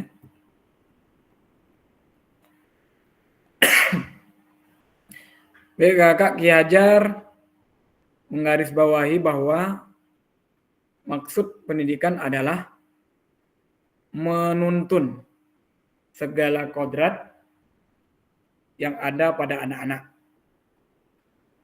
agar mereka dapat mencapai keselamatan dan kebahagiaan yang setinggi-tingginya, baik sebagai manusia maupun sebagai anggota masyarakat. Oleh sebab itu, pendidik itu hanya dapat menuntun tumbuh atau hidupnya kekuatan kodrat yang ada pada anak-anak, agar dapat memperbaiki lakunya, bukan dasarnya, hidup dan tumbuhnya kekuatan kodrat anak. Menuntun segala kodrat yang ada pada anak-anak, agar mereka dapat mencapai keselamatan dan kebahagiaan yang setinggi-tingginya, baik sebagai manusia maupun sebagai masyarakat. Kodrat anak, bahwa semua anak itu terlahir baik. Saya yakin semua anak terlahir baik. Tapi ada beberapa hal yang perlu kita singkapi kadang-kadang, dari anak, oleh anak, dan untuk anak. Ya, sistem pembelajaran yang didapat ya kita berikan dari anak, oleh anak, dan untuk anak. Bisa dijabarkan nih Kak Sari Haryanti. Jangan-jangan terlepas nanti B anak pula nanti kan. Ya. Dari anak, oleh anak, dan untuk anak, nanti anak pula. Itu lepas nih masalahnya nih. Gimana nih? Macam mana penjabarannya yang panjang lebar nih Kak Sari ya? Oke. Silakan Kak Sari. Oke, terima kasih Kak Bambang. Oke, karena dari tadi kita kan sudah panjang lebar, kemudian kurikulum yang kita buat, di mana tempat kita tinggal, fokusnya ke anak, keinginan anak, ya kan? Maksudnya gini, kita melakukan pembelajaran di sekolah itu kita melihat anak, latar belakang anak, ya kan? Kondisi anak. Jadi itu berarti oleh anak. Di mana kita melakukan apapun kita harus melihat kondisi anak. Mungkin gini, kalau di satuan pendidikan kami itu Kak Bambang, Ya. itu rata-rata anak dalam keadaan gimana ya? Saya mau mengatakan latar belakang yang kurang beruntung. Nah, begitu. Kondisi yang kurang beruntung, ada yang orang tuanya berpisah, ada yang yatim piatu, dan kebanyakan dalam kondisi kurang beruntung. Dalam arti kata orang tuanya berpisah. Kemudian kita melakukannya sesuai dengan keinginan anak. Kadang gini, Kak Bambang, awalnya saya berpikir begini, anak ini kadang dia yang mengatur kita. Bu, main ini. Bu, main ini. Awalnya saya merasa ada kejengkelan, Kak Bambang. Ini anak, dia yang ngatur kita, ya. Tapi setelah kesini, setelah saya mempelajari kurikulum juga kemarin, Kak Bambang juga menjelaskan. Jadi saya berpikir gini, kita harus mengikuti anak dengan memandu dia. Macam mana? Apa kata nih? Arti kata kita harus membimbing dia, mendukung, kemudian kita membimbing, kita arahkan. Nah, arahkan dengan pelan-pelan. Alhamdulillah sekarang kalau awalnya dulu saya menegur anak dengan tegas, alhamdulillah sekarang anak-anak sudah mau mengikuti dengan perintah atau kata-kata saya yang lembut misalnya kan. Nak, tolong. Nah, seperti itu. Kalau dulu, nak cepat gini nak. Kalau gitu kan. Tapi sekarang alhamdulillah lambat laun anak-anak bisa mengikuti. Kemudian apa yang saya lakukan sampai untuk memenuhi keinginan anak untuk bermain bola kaki, Kak Bambang, saya berusaha untuk memenuhi walaupun sekolah tidak mempunyai fasilitas seperti dikatakan Kak Hengki kemarin, berusaha bagaimana mencari bola sendiri, ya kan, supaya anak merasa senang gitu. Sampai-sampai tadi mereka mengatakan, Bu, Ibu mau beli bola, Bu? Ya, insya Allah saya bilang kan. Kapan datang, Bu? Rasanya dengan pertanyaan begitu anak-anak gembira, saya begitu puas gitu, Kak Bambang. Beratnya saya bisa menyenangkan anak-anak, memenuhi keinginan mereka. Jadi apa yang saya lakukan sekarang ini adalah memang murni untuk anak, dari anak dan untuk anak semuanya. Gitu Kak Bambang. Luar biasa Kak Sari Arianti, intinya rela berkorban untuk anak ya gitu ya. Ya. Dari anak, oleh anak. Nah, untuk anak ada satu lagi yang tak tersebut. Apa tuh? Silakan. Ya, masalah dari anak selesaikan sama guru. Ya. Silakan kakak-kakak, apa yang ingin menambahkan? Ya, silakan Kak Trisni Asih, Kak Hengki Ternando. Wah, silakan Kak. Kak Hengki, kalau Kak Trisni Asih ini dari tadi tangannya memang nih. Raise hand terus dari tadi nih. Atau memang dibuat gitu ya? Ya, silakan Kak Hengki.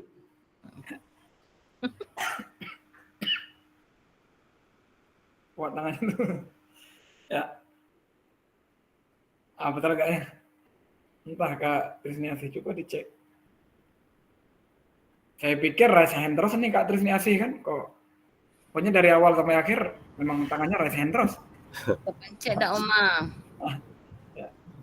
Mari kita diskusikan pemikiran Ki Hajar Dewantara secara lebih jauh dan mengaitkan dengan karakteristik kurikulum Merdeka. Oke. yang kodrat anak itu. Ini deh. Skala kodrat. Ya. Yang ini. Baiklah, Kak Bambang. Ya. Tadi sedikit Kak Bambang. Pertanyaan di awal tadi itu kan ada tujuan PJOK Kak Bambang. Ya. Ya kan? Ada tujuan PJOK. Di situ sebetulnya saya mau nambah Kak Bambang, tapi udah banyak tuh senior yang nambahkan. Silakan Kak Enggi. Dikit ya. Menyentil sedikit lah berkaitan dengan hal tersebut. Memang benar. Apa yang disampaikan sama kakak-kakak itu udah mantap. Ya kan? Cuma ada sedikit mungkin yang kurang tadi Kak Bambang. Bahwasannya pembelajaran PJOK itu bukan cuma bergunanya untuk di jenjang sekolah aja Kak Bambang. Setelah dia tamat sekolah pun maupun dia selesai sekolah, kuliah, ilmu yang dipelajari PJOK tuh dia sangat penting Kak Bambang. Karena di PJOK itu bukan ngajarnya tentang materi saja, tapi tentang sosial. Orang-orang yang berkaitan dengan PJOK itu sebetulnya orang yang bersosial tinggi, Kak Bambang. Dan artinya gini, ketika kita mendapat ilmu dari sekolah, itu bisa penerapan di masyarakat. Nah, jadi luar biasa nih PJOK, peranan mata pelajar PJOK itu di dunia pendidikan tuh sangat luar biasa. Karena mentalnya pun di situ. Luar biasa lah menurut saya. Berkaitan dengan Ki Hajar Dewantara nih tadi, kurikulum merdeka. Jadi awalnya saya gagal paham nih Kak Bambang. Apa sih merdeka nih dia bilang. Ya kan? Guru tak boleh marah anak atau goleng belajar lah situ. Yang penting dia bisa, dia mau. Nah, jadi di sini menurut saya kurikulum tuh dengan Ki Hajar Dewantara tuh pada intinya gini. Betul memang. Anak itu seperti yang Kak Sari sampaikan tuh, dari anak. Masalah dari anak nih. Sebetulnya berat juga jadi guru nih kalau dipikir Kak Bambang. Selama dari awal modulnya sampai pertemuan kita ketujuh nih, bahas berat juga memikirkan betul Kak Bambang. Kita memikirkan masalah anak, bagaimana caranya. Sedangkan kita belajar tiada henti nih. Sementara kita enggak sampai yang mikir kan? Kita nih sedang merebutkan PPG aja susah. Kecuali langsung dikasih kan. Sertifikasi enak juga lah. Ini disuruh mikir. Balik lagi kurikulum merdeka ini, Ki Hajar Dewantara pada intinya menurut saya gini Kak Bambang. Yang jelas macam mana caranya kita menyampaikan ilmu yang telah berdasarkan CP tadi lah Kak Bambang ya. Ya, yang ada di CP diatur di pemerintah diturunkan dengan TP. Macam mana kita cara penyampaiannya supaya anak itu bisa dapat. Setelah itu ya dengan berbagai macam cara. Walaupun pelajaran itu dia mau minta di luar sambil nyantai di bawah pohon, kita harus melayani hal tersebut karena berpusat kepada peserta didik. Kalau dulu kan tidak. Dulu kan kalian di kelas saja. Ya orang tua harus ngikut di kelas. Kalau sekarang enggak. Pak, saya mau goleng Pak sambil belajar. Kita susah. Macam mana? Sebetulnya secara adab itu kena. Secara adab. Masa guru duduk rapi, murid goleng-goleng. Jadi saya melihat dua sisi Kak Bambang. Semua itu kan ada sisi positif dan sisi negatif tuh. Terkadang kita bingung juga di situ. Seharusnya macam mana ya? Terkadang kurikulum merdeka ini membuat marwah guru tuh hilang. Entah secara kita belum pas aja atau cuman ya. Cuma menurut persepsi saya gitu. Masa boleh goleng-goleng anak? Kan? Goleng-goleng anak boleh. Apa anak boleh. Jadi pusing juga, kita tak boleh menjewer, kita tak boleh apa namanya itu bahasa keren sekarang tuh, tak boleh bentak anak, bahasa keren sekarang tuh. Jadi guru banyak setruk sudah tuh Kak Bambang. Ini sedikit nih, kemarin ada anak inklusif lah di sekolah saya itu sebetulnya. Cuma belum saya jabarkan waktu itu saat di tugas itu. Ini Kak Bambang. Ini gimana nih menurut rekan-rekan sekalian ya? Ini terlepas dari konteks yang barusan ya. Ya, Ini ada bagus. permasalahannya. Berbagi Satu, prakteknya. anak itu dia pindah nih Bang, masuk ke sekolah saya. Anaknya enggak pandai baca. Ya. Anaknya enggak pandai baca. Kedua, anaknya kemayu. Di rumah enggak terlalu gitu, Pak. Kalau di sekolah aja menjadi-jadi deh di sekolah. Nah, ketiga, tak mau memperhatikan guru. Keempat, kalau dikasih tugas, ya kan? Dia jalan-jalannya di dalam kelas tuh. Gitu buat perintah atau buat tugas gitu kan, dia jalan-jalan ganggu. Jadi satu, menurut saya secara pribadi nih Kak Bambang ya, saya tidak fokus jadi mengajar Kak Bambang. Karena apa? Tersita dengan satu orang nih Kak Bambang. Sedangkan kita dipaksa atau kita ditekankan bersikap adil. Ya kan? Sebetulnya konteks adil pun saya bingung juga konteks adil. Apakah kita adil dengan, ini contohnya pesertanya misalnya 10 orang siswa tuh kan. Gara satu orang ini Kak Bambang, 9 orang ini dengan perhatiannya, dengan macam mana ya, dengan perhatian kita terhadap 9 orang ini gagal fokus jadi gara satu orang nih Kak Bambang. Apakah itu bersikap adilkah kita jadi seorang guru? Ini mau saya tanyakan dari kemarin sebetulnya Kak Bambang. Sedangkan kita harus adil. Macam mana?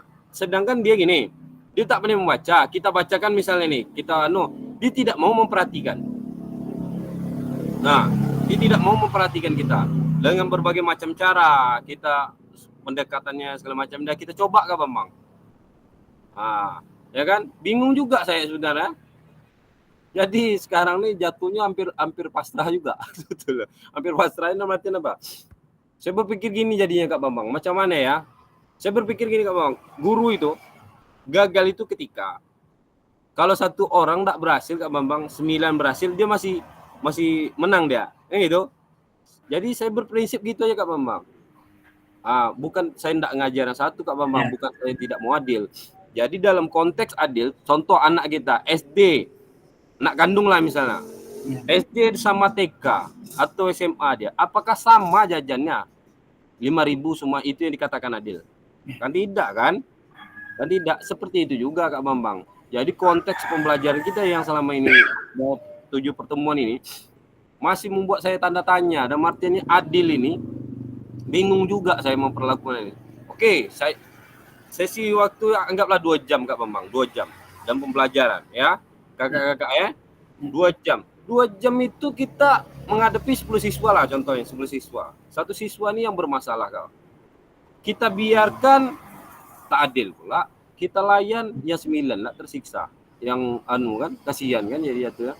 Terkadang itu terjadi tuh Kak Bambang dalam kelas itu adanya ini sampai kawan-kawan itu Dikau nih macam mana nih dijelaskan sama guru tak memperhatikan sampai kawannya sendiri protes ke dianya. Cuma saya berusaha lah menengahi Kak Bambang. Kita kan seperti yang kita pelajari kemarin bahwasanya itu anak inklusif itu kan kita kasih pemahaman sama yang lain kan. Cuman mungkin gini Kak Bambang. Saya kemarin tuh pusing juga sebenarnya. Maksud saya kalau udah anak ini luar biasa nih.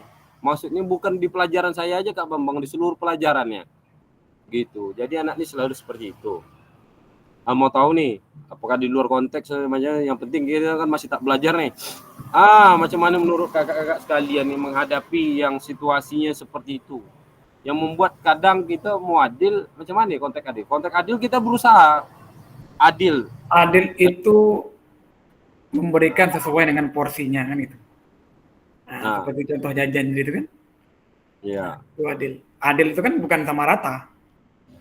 Ya. Sama rata itu tak adil jadinya. Silakan kakak-kakak menanggapi cerita dari Kak Hengki ini. Mungkin ada pengalaman yang lebih gitu. Bagaimana cara menyelesaikan anak yang satu ini tadi?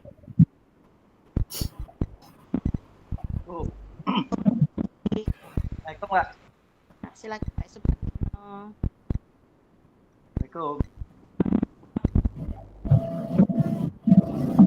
Trisni ini ngangkat terus nih nampaknya. Kasus. Mungkin kasus dari Kak Engki berbeda dengan kasus saya. Ini karena kita tadi tukar pendapat nih kan. Di sekolah saya nih, dulu saya ngajar di SD 7, belum ada berjumpa seperti itu. Setelah saya pindah, ada saya jumpai seperti itu. Ini bersangkut pula dengan guru. Kita bersikap adil, bersikap kerjasama dengan anak-anak yang bisa supaya membuat suasana itu lebih tenang. Kemudian kalau anak membuat kesalahan, kita tegur, kita sapa, istilahnya kita dengan lembut ataupun begitu supaya mereka supaya tidak berbuat lagi. Jadi kebetulan ada satu anak membuat kesalahan itu kesalahan yang besar. Kemudian saya pernah memarahinya dan membuat hukuman untuknya. Sebetulnya bukan dia membuat kesalahan itu bukan hanya satu kali, dan beberapa kali. Tapi saya tegur tak bisa, tegur tak bisa, tegur tak bisa. Kemudian saya memberi hukuman kepada dia. Rupanya di sini ada guru yang membela di singgah saya ini tadi. Ditudinglah begini, begitu. Sampai keles lah saya dengan guru tersebut. Karena dia kuat membela anak ini begini tidak punya ayah, tidak punya. Kita bukan masalah ke ayahnya dan bukan masalah ke ibunya. Sekarang kita masalah ke anak karena anak buat kesalahan. Sampai sekarang Kak Engki, saya tidak mau tahu. Tak saya tegur-tegur dan tidak saya sapa dan tidak saya apa-apakan. Kalau dimanggil ibu pun saya tak mau nyaut. Kenapa? Karena pembelanya lebih keras daripada kita yang mengajar. Sementara pelajaran itu pelajaran kita. Jadi problem kita ini beda-beda. Sampailah saat ini naik kelas. Guru yang bersangkutan itu sebetulnya sama-sama pindah. Tapi kenapa kok dia bisa begitu sekali dengan anak itu? Sementara anak itu membuat kesalahan terus. Jadi kesalahan itu ditutupi oleh guru sendiri. Jadi saya pun dah tak bisa. Tapi karena kita guru ini punya tuntutan begini begitu sampailah orang tuanya datang menjumpai saya. Kenapa, Bu? Diceritakan dengan guru kelasnya, dengan guru ininya bahwa ini ada yang begini. Tentu saya ini tadi serba salah. Saya kasih istilahnya hukuman tuh hanya tegak dekat bendera sampai gurunya marah dengan saya. Saya pun jadi keles dengan macam mana tuh Kak Engki dengan kakak-kakak yang lain. Sekarang saya tak mau menyapa-nyapa anak tuh lagi. Dia baru kelas 5. Yang penting dia ikut belajar, dia ikut main, dah saya gitukan aja. Itu, terima kasih.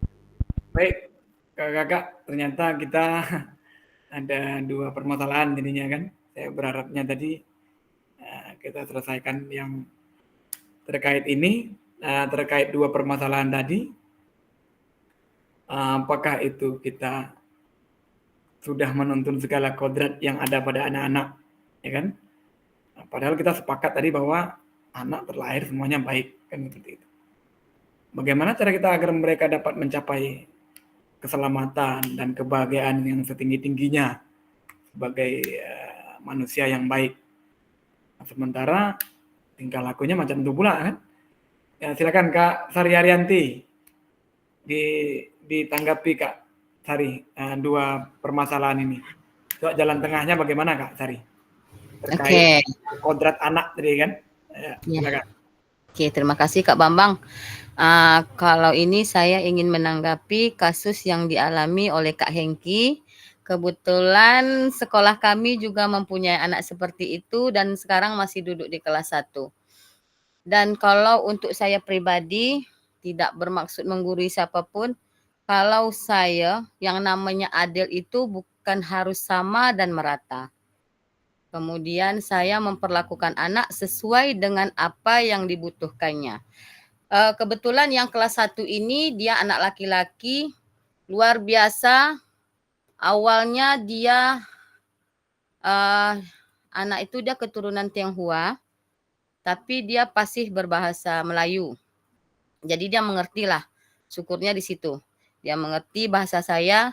Kemudian awalnya dia saya bilang gini, saya berbicara agak keras karena dia memang bicaranya keras anak itu. Kemudian saya mengikuti, ada kemarin pernah dikatakan, siapa tuh mengatakan kalau anak yang seperti itu kita bedakan, kita beri perlakuan yang berbeda dengan anak yang lain. Kalau seandainya dia menulis dia tidak mau, kasih pekerjaan, misalnya membagikan, misalnya ada tugas dia yang tukang bagikan. Kemudian kalau kemarin kebetulan saya mau mengambil foto dan dia yang memegang HP saya, memegang kamera HP saya, dia mengambil foto. Semua hasil fotonya saya lihat bagus. Dia bisa, jadi di situ saya bisa melihat kalau kemampuan anak ini dia tidak bisa diam. Jadi kita sebagai guru harus bisa, anak ini harus kita perlakukan beda. Ini satu lagi mengenai kemarin saya pernah berkata sama Kak Bambang, saya merajuk sebab Kak Bambang tak nyebut-nyebut nama saya, gitu kan Kak Bambang? Kemarin. Ya.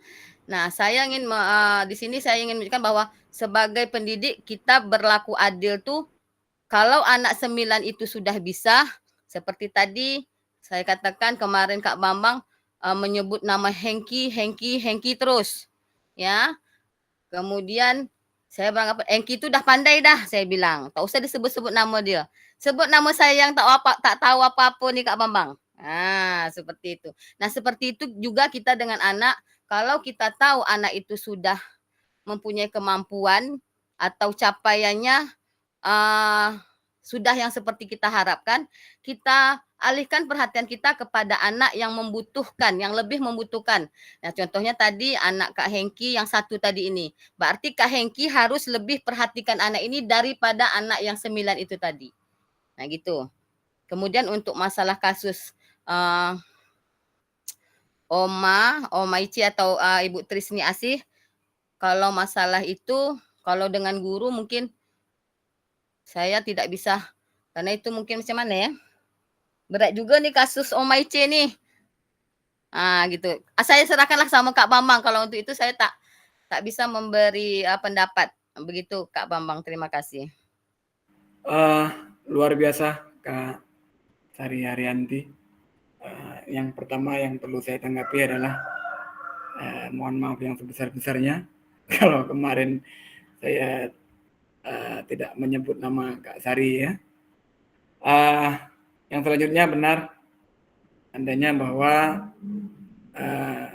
dari 10 anak 1 anak yang bermasalah, 9 sudah bagus.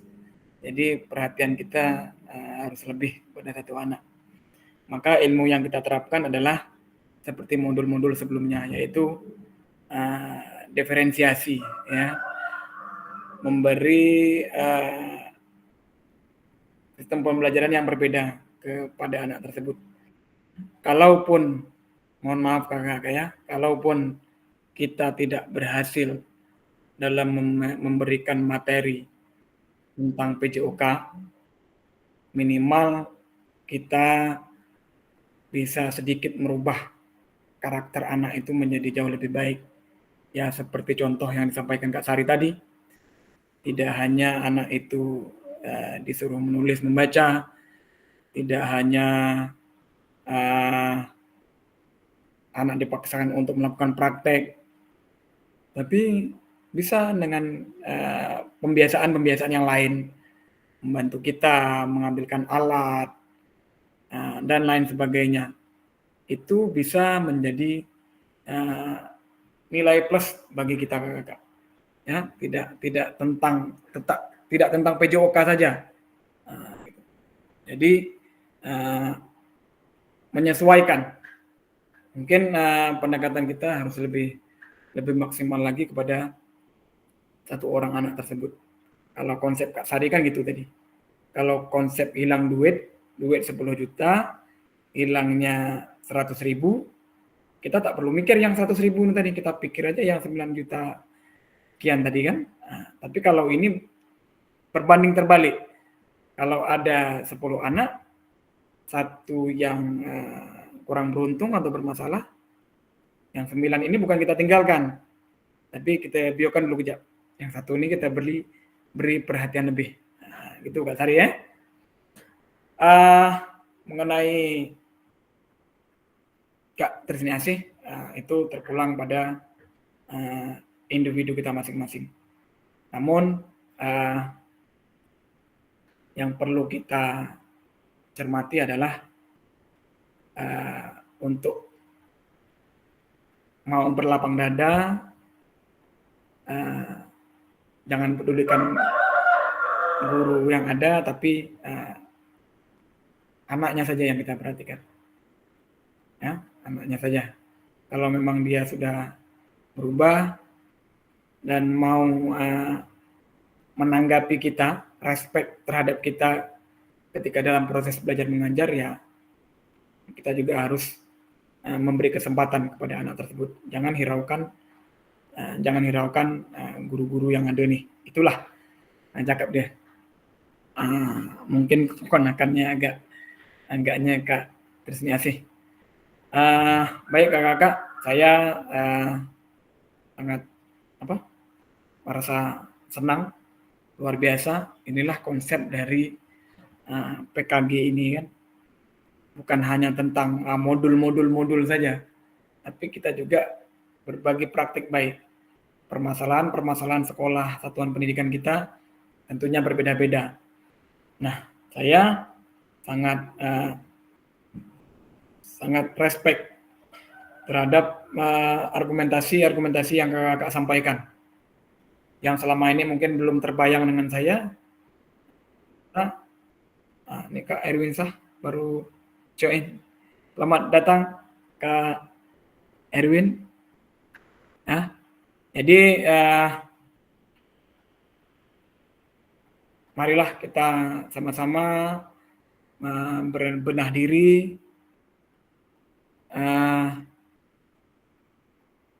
bahwa pendidikan itu adalah menuntun segala kodrat yang ada pada anak-anak. Kalau selama ini dia menyimpang, maka perbaikilah secara perlahan-lahan. Ya, terima kasih Kak atas pendapatnya masing-masing.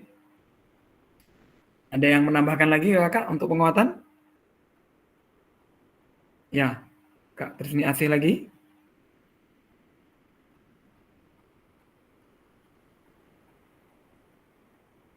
Memang ya pas ya. Ini memang sedang bermasalah nih raise hand-nya nih ya. Baik kakak, mungkin itu pertemuan kita pada sore hari ini. Mudah-mudahan ada manfaatnya. Izin Kak Bambang. Ya, silakan. Sikit lagi Kak Bambang, sikit aja lagi. Tambah. Boleh? Boleh. Lanjutkan. Ada satu pengajaran mungkin buat saya juga Kak Bambang. Ya.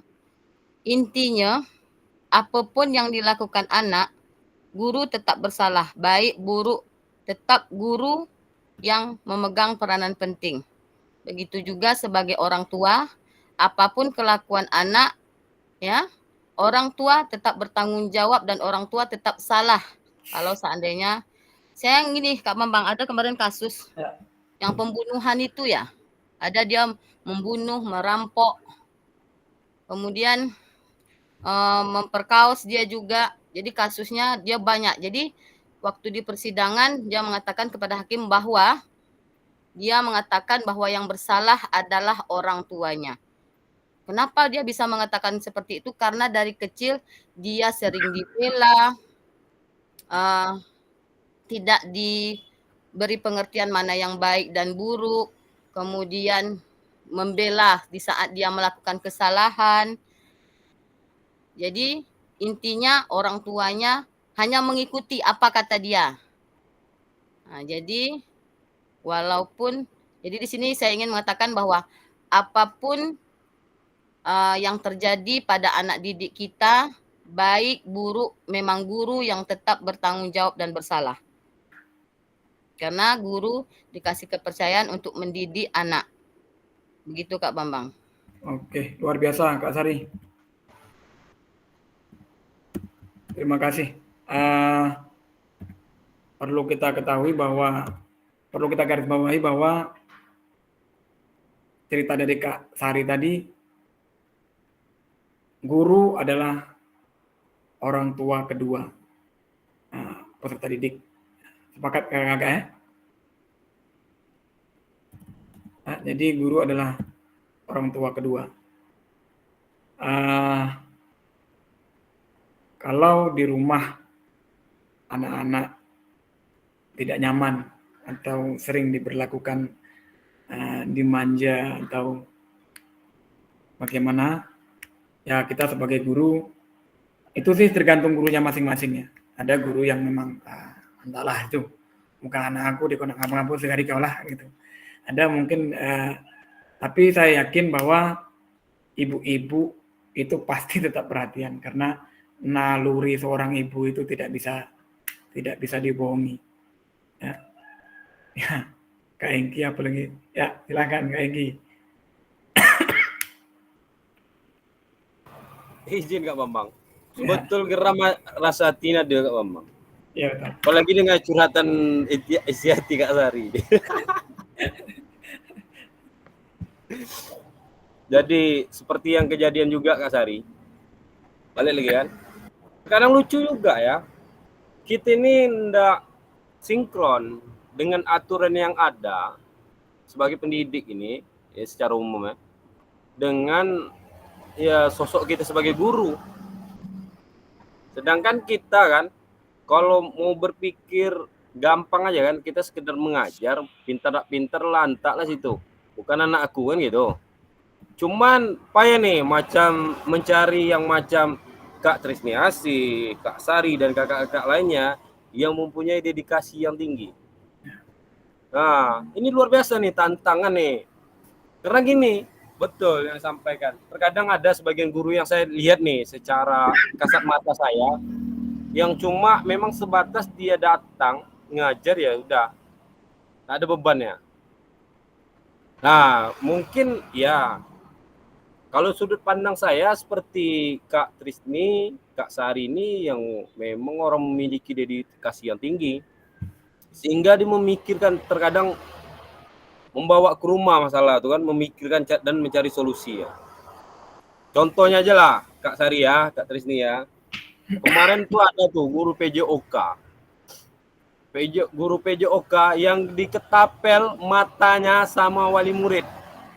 Ada baca beritanya tuh, itu di mana ya? Daerah Lampung, daerah mana tuh? Diketapel itu, matanya buta, mata guru olahraganya. Masalahnya cuma sepele, karena merokok, melarang anaknya merokok. Padahal kan bagus kan, apa bilangnya? Itulah tuh karena dibela-bela sama orang tua. Bukan bapak yang membelikan rokok. Sedang bapak aku aja tak marah. Jadi balik lagi aturan pemerintah ini menurut saya tidak asik kali. Ibaratnya aturan itu kita ini tidak diberi perlindungan, maksudnya itu tidak diberi safety untuk menangani kasus-kasus yang seperti ini dari pihak anaknya dan maupun pihak keluarganya. Seharusnya memberi itu. Jadi kita lebih leluasa. Jadi enggak salah juga kalau Kak Trisni itu berpikirannya gitu, cuekin aja, sudah beres. Ya kan, kalau ada permasalahan seperti itu. Karena awak pula yang kena. Nah, itu kadang dilema juga. Cuma saya memberi motivasi ya Kak Bambang sikit Kak Bambang.